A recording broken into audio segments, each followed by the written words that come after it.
1 Chronicles 9, 1 through 44, Devotional focus verse, and they lodged round about the house of God, because the charge was upon them, and the opening thereof every morning pertained to them. 1 Chronicles 9:27. Have you ever thought about who opens your church before each service? In Portland, one of several faithful men goes to the building early on Sunday morning to unlock inner doors and turn on some lights in preparation for Sunday school. Then he returns ahead of everyone else to unlock the outside doors and be a security person.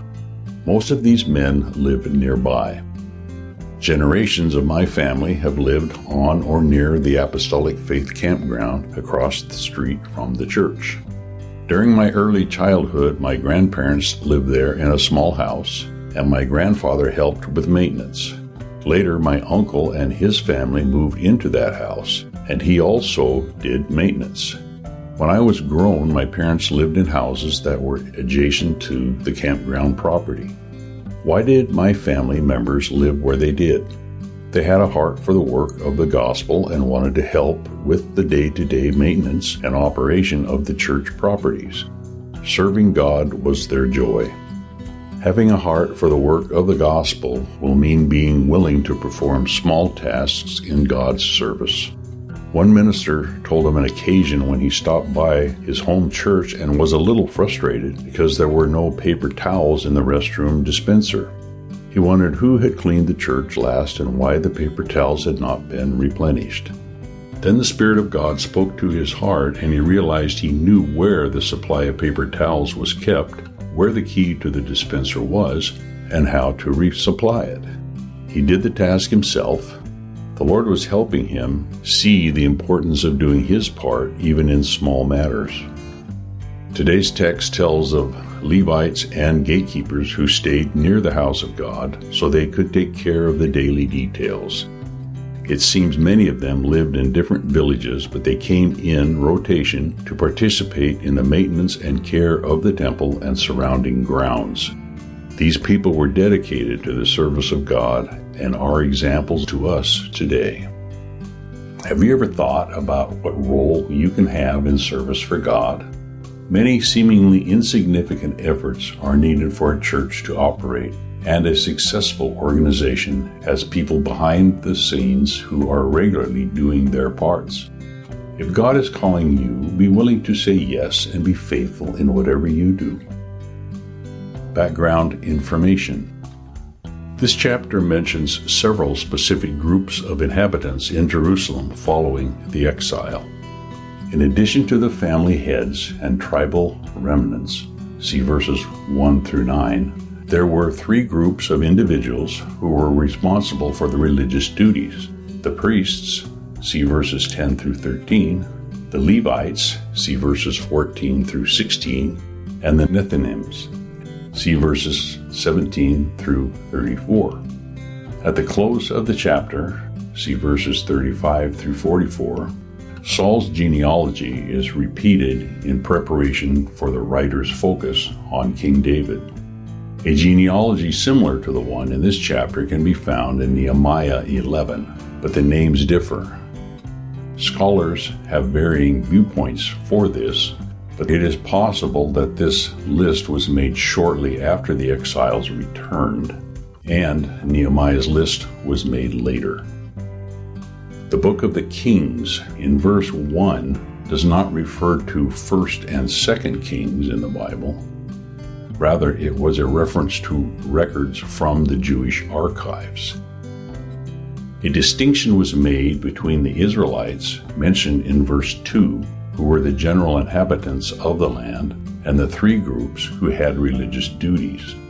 The priests were assigned to deal with sacred matters, and the Levites were to help them.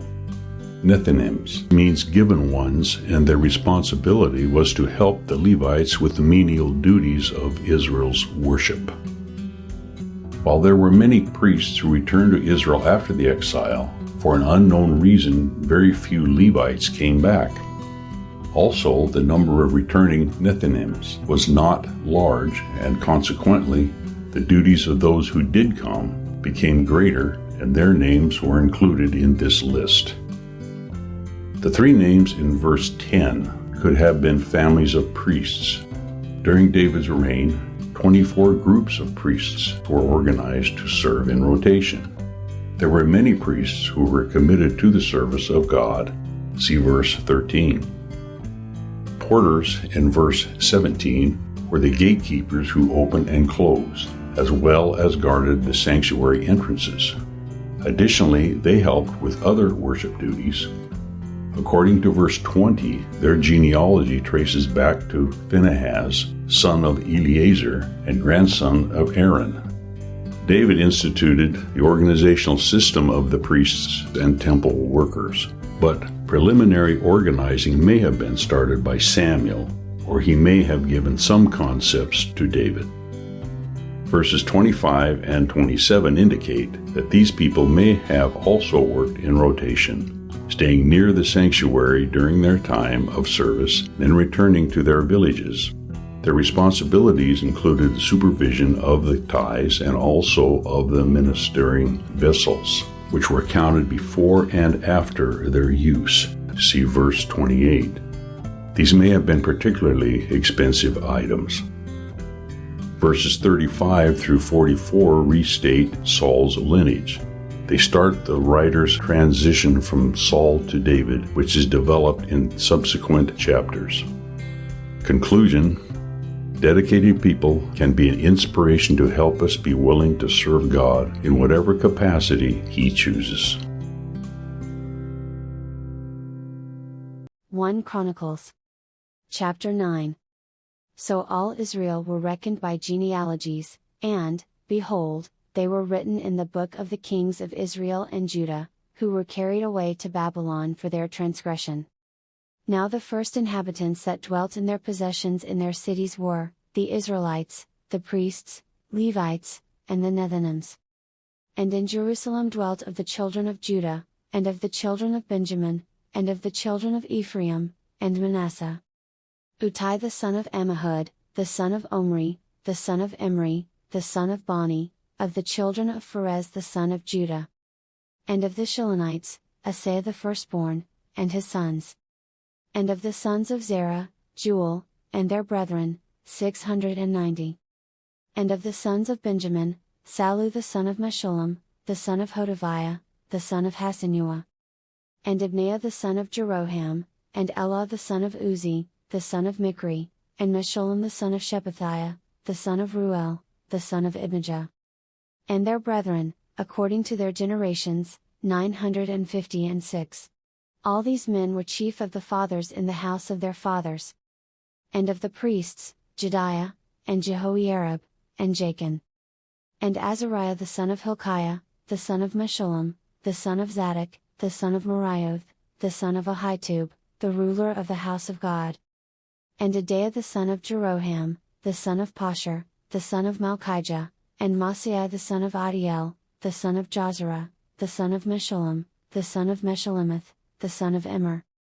And their brethren, heads of the house of their fathers, 1,760, very able men for the work of the service of the house of God. And of the Levites, Shemaiah the son of Hashab, the son of Azrikam, the son of Hashabiah, of the sons of Merari. And Bakbakar, Haresh, and Galal, and Mattaniah the son of Micah, the son of Zitri, the son of Asaph. And Obadiah the son of Shemaiah, the son of Galal, the son of Jeduthun, and Berechiah the son of Asa, the son of Elkanah, that dwelt in the villages of the Netophathites. And the porters were, Shallum, and Achab, and Talmon, and Ahiman, and their brethren. Shallum was the chief. Who hitherto waited in the king's gate eastward, they were porters in the companies of the children of Levi. And Shallum the son of Kor, the son of Abiasaph, the son of Korah, and his brethren, of the house of his father, the Korahites, were over the work of the service, keepers of the gates of the tabernacle, and their fathers, being over the host of the Lord, were keepers of the entry. And Phinehas the son of Eleazar was the ruler over them in time past, and the Lord was with him.